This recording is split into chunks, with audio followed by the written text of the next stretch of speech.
fumeurs, le prix des cigarettes va donc encore augmenter. Le gouvernement a présenté hier son nouveau plan anti-tabac. Le paquet de cigarettes atteindra 13 € en 2026 après des hausses par paliers successifs. L'effet prix donc pour faire reculer encore le tabagisme.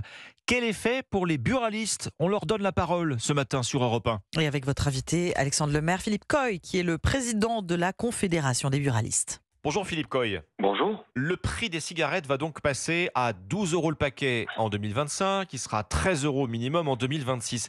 Vous l'accueillez comment cette mesure? Vous saviez que cette logique du prix n'était pas arrivée à son terme? Oui, malheureusement, ça fait 20 ans que c'est une recette que l'on peut qualifier de magique ou de diabolique, avec une recette toujours la même, celle du prix qui fait que le marché parallèle se développe, s'accentue partout sur le territoire, sans vraiment aller, excusez-moi de le dire, au fond du vrai sujet qui est la santé publique, la prévention, l'éducation. Oui, mais si l'on parle de la santé, le ministre lui-même, Aurélien Rousseau, dit que agir sur le prix du tabac, ça reste la mesure la plus efficace pour lutter contre le tabagisme. Vous lui répondez quoi?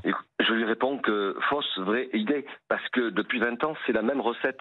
Évidemment que la hausse du prix peut être dissuasive d'acheter français, d'acheter dans le réseau légal des buralistes, mais je rappelle à chacun qu'il y a aujourd'hui un réseau secondaire, c'est 35% aujourd'hui, malheureusement en France, partout. C'est-à-dire que vous dites que quand le prix augmente, ceux qui veulent continuer à fumer trouvent des plans B, par exemple en passant la frontière, mais ça peut être le coup de pouce manquant tout de même pour les fumeurs qui, eux, souhaiteraient se séparer de leur addiction, cet effet prix. Il y a certainement une part des fumeurs qui arrêtent chaque année et on peut le saluer. Mais je note quand même que ce marché parallèle est une réalité. Il y a par contre aussi un report sur la consommation du vapotage pour tous ceux qui cherchent une offre alternative moins chère et moins nocive. Et c'est là où le réseau des buralistes est complètement investi aujourd'hui pour accompagner le fumeur traditionnel à combustion, comme on le dit, vers une consommation de la nicotine qui est celle de l'addiction, vers le vapotage qui est réputé moins nocif. Alors, autre mesure, Philippe Coy, de ce plan anti-tabac, elle concerne l'interdiction des puffs, ces cigarettes colorées au goût fruité, très prisées des mineurs, qui peuvent jusqu'ici en acheter librement. Ces puffs seront donc interdites à la vente, oui, pour la santé des jeunes. Philippe Coy, on ne peut que s'en réjouir. Alors, aujourd'hui, nous sommes face à une probable interdiction qui sera votée par l'Assemblée nationale dans les prochains jours.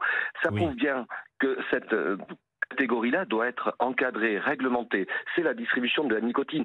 Moi, j'ai souvenir d'avoir vu ces cigarettes électroniques jetables, gabegie environnementale, écologique, mais elles étaient en libre service dans des magasins et des solderies, alors qu'il y a une règle déjà où les produits de vapotage ne peuvent pas être en libre service.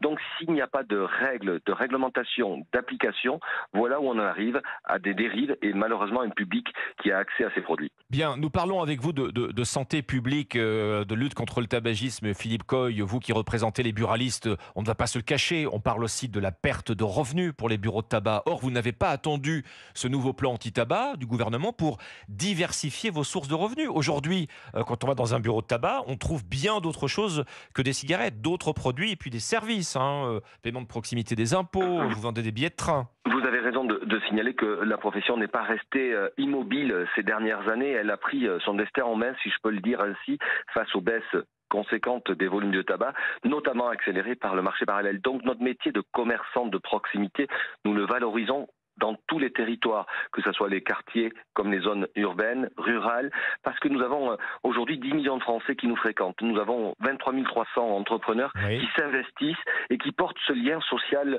indispensable dans tous les territoires. Et cette transformation, qui est soutenue d'ailleurs par le ministère des Comptes publics et en l'occurrence Thomas Cazenave aujourd'hui, qui accompagne ce projet, fait que nous avons aujourd'hui des phases de résilience et d'adaptation pour être toujours présents avec des réponses adaptées au territoire.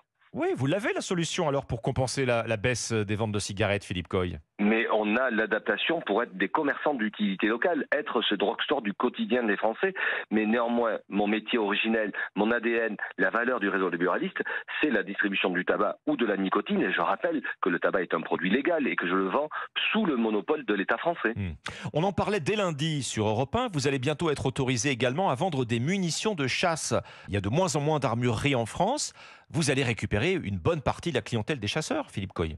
On va récupérer surtout un service que nous allons rendre dans les territoires. 41% des buralistes français exercent dans des communes de moins de 3500 habitants. Ce qui veut dire que nous sommes toujours à la recherche du service, de la proximité et de l'utilité locale.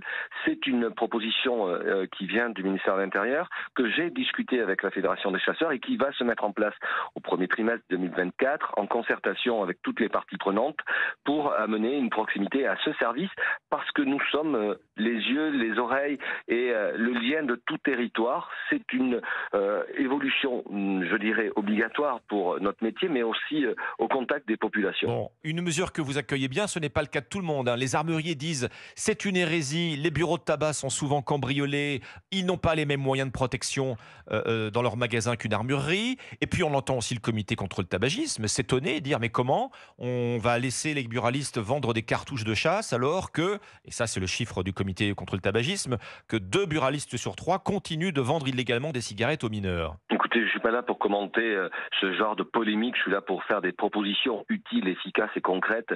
Les buralistes qui demain pourront commercialiser des munitions de chasse uniquement suivront une formation validante, qualifiante, qui permettra à mes collègues au volontariat de réaliser ces actes marchands. Avoir des munitions dans notre établissement ne fera rien d'autre que continuer à faire notre métier de proximité. Merci Philippe Coy, président de la Confédération des buralistes. Merci à vous. Merci et bonne journée.